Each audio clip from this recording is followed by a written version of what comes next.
Hello every one. ഇന്ന് നമ്മൾ MEG 15 block 3 ചോമാസ് drum എന്ന് പറയുന്ന സ്റ്റോറിയാണ് ഡിസ്കസ് ചെയ്യാൻ പോകുന്നത്.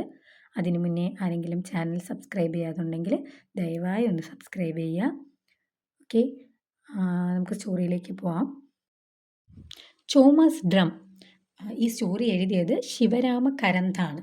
അപ്പോൾ Shivarama Karanth was a Kannada writer, social activist, environmentalist, film maker and thinker. Okay, ഇപ്പോൾ നിങ്ങൾക്ക് നോട്ട്സ് വേണമെങ്കിൽ ഞാൻ പറയുമ്പോൾ തന്നെ ജസ്റ്റ് ഒന്ന് അത് ഒരു നോട്ടായിട്ടൊന്ന് എഴുതിയെടുക്കുക. ശിവരാമ കരന്ത് ഒരു കന്നഡ റൈറ്ററാണ്, ഒരു സോഷ്യൽ ആക്ടിവിസ്റ്റാണ്, എൻവിറോൺമെൻ്റലിസ്റ്റാണ്, നല്ലൊരു ഫിലിം മേക്കറാണ് and thinker. He is an upper caste person. Shivarama Karanth ഒരു അപ്പർ കാസ്റ്റ് പേഴ്സൺ ആണ്. ശിവരാമ കരന്തിൻ്റെ വീട്ടിലൊക്കെ എൽഡേഴ്സ് പറയുന്നത് ഈ സൂദ്രാസ് എന്ന് പറഞ്ഞിട്ട് ലോവർ കാസ്റ്റ് ഉണ്ട്. അതായത് ഈ ലോവർ കാസ്റ്റിൽ ഈ സൂദ്രാസ്, ബിലവാസ് എന്നൊക്കെ പറഞ്ഞിട്ട് അവർ ഓരോ കാസ്റ്റിനെ ഡിവൈഡ് ചെയ്തിട്ടുണ്ട്. ഇവിടെ നമ്മുടെ റൈറ്റർ ശിവരാമ കരന്തിൻ്റെ വീട്ടിൽ എൽഡേഴ്സ് ഇവരെ സൂദ്രാസിനോട് കളിക്കാനോ സംസാരിക്കാനോ കൂട്ടുകൂടാനോ അനുവദിക്കില്ല.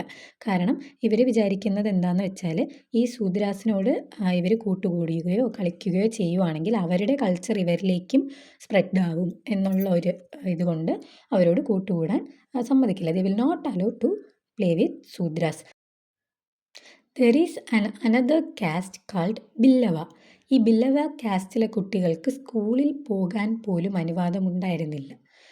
ഈ ബില്ലവ കാസ്റ്റിലെ കുട്ടികളെ തൊടുകയോ അങ്ങനെ എന്തെങ്കിലും ചെയ്യുവാണെങ്കിൽ ഉടനെ തന്നെ കുളിക്കണം എന്നാണ് അവരുടെ ഈ അപ്പർ കാസ്റ്റ് പീപ്പിൾ അവരുടെ കുട്ടികൾക്ക് പറഞ്ഞ് പഠിപ്പിച്ച് കൊടുക്കുന്നത്. ഇതിനൊക്കെ ഒരുപാട് എഗെയിൻസ്റ്റ് ആയിരുന്നു ശിവരാമ കരന്ത്.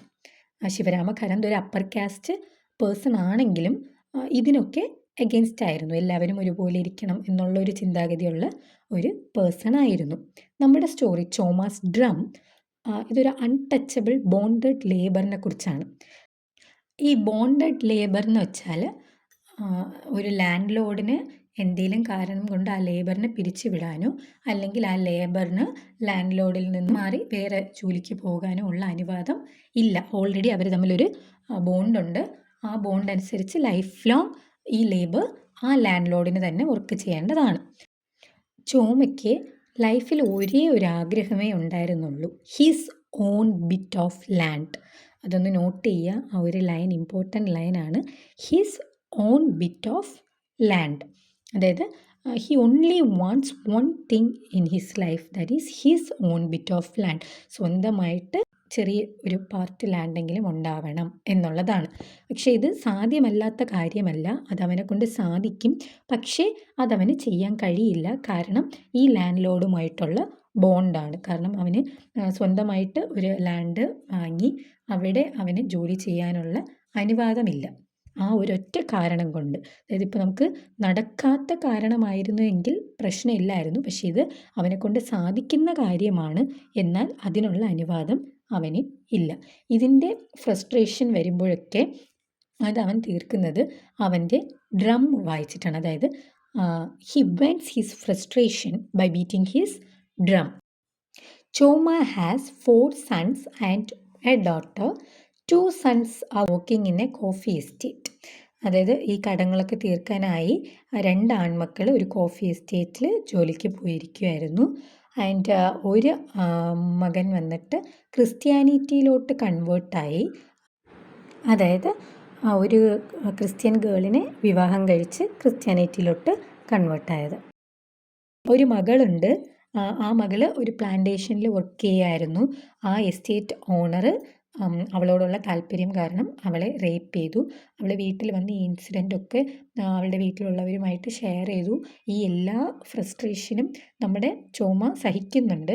ഈ ഫ്രസ്ട്രേഷനൊക്കെ ചോമ എങ്ങനെയാണ് കാണിക്കുന്നത് എന്ന് വെച്ചാൽ ചോമയുടെ ഡ്രം, ആ ഒരു ഡ്രം ബീറ്റ് ചെയ്തിട്ടാണ് എല്ലാ ഫ്രസ്ട്രേഷനും കാണിക്കുന്നത്. നമ്മുടെ ചോമയുടെ യങ്ങസ്റ്റ് സൺ വന്നിട്ട് മരിച്ചു പോകും. അതായത് മകളെ ഇതുപോലെ ഒരു എസ്റ്റേറ്റ് ഓണർ റേപ്പ് ചെയ്യുന്നു, യങ്ങസ്റ്റ് സൺ മരിച്ചു പോകുന്നു. യങ്ങസ്റ്റ് സൺ എങ്ങനെയാണ് മരിക്കുന്നത് എന്ന് വെച്ചാൽ he drones in A river. അതായത് ഒരു റിവറിൽ അൺടച്ചബിലിറ്റി കാരണം ആരും സഹായിക്കാൻ വരാതെ അങ്ങനെയാണ് നമ്മുടെ ചോമയുടെ യങ്ങസ്റ്റ് സൺ മരിക്കുന്നത്. അവസാനം Choma shuts himself in his house and starts playing the drum till he dies. ഇതാണ് നമ്മുടെ സ്റ്റോറി. എല്ലാവർക്കും മനസ്സിലായെന്ന് വിശ്വസിക്കുന്നു. ഇതിനെ ജസ്റ്റ് നിങ്ങളൊന്ന് എലാബറേറ്റ് ചെയ്ത് എക്സാമിന് എഴുതിയാൽ ഓക്കെയാണ്. Thanks for watching.